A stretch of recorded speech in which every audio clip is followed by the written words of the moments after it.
اوصاف کسی کے اندر ہوں تو فلاح پا گیا. اور مدارج تخلیق انسانی، اسٹیپس جو ہیں انسان کے خلق کے، بنائے جانے کے، وہ 7 ہیں.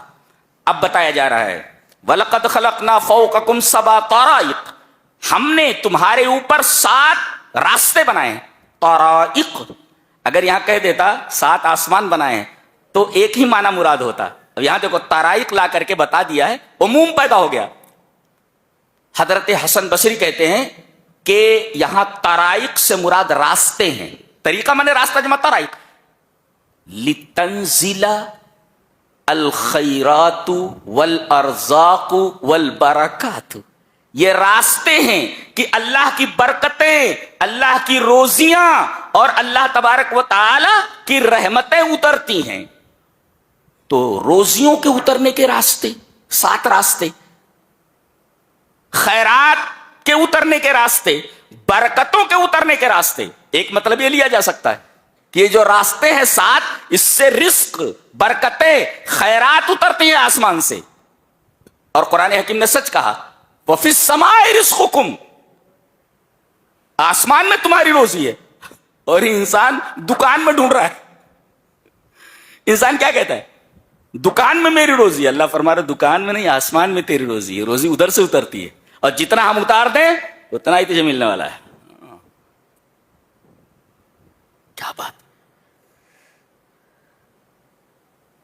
اور 7 راستوں سے مراد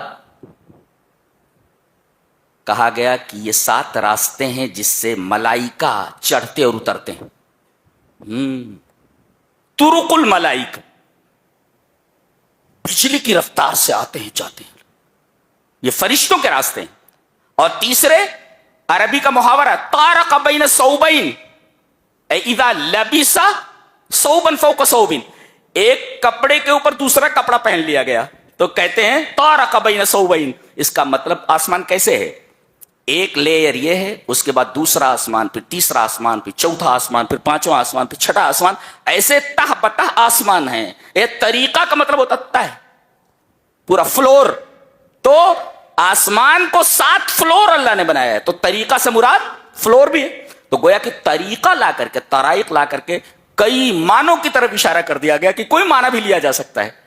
اور جب کسی لفظ کے اندر کئی معنی لیے جانے کا احتمال ہو تو، اور تمام معنوں کا لینا جائز ہو تو تمام معنوں کو لیا جا سکتا ہے. یہ اختلاف اصول تفسیر کی نگاہ میں اختلاف تنوع ہے، اختلاف تضاد نہیں. سمجھ میں آ رہا ہے؟ چلو تھوڑا بہت تو سمجھ میں آ ہی رہا ہے. چلو تو 7 طرائق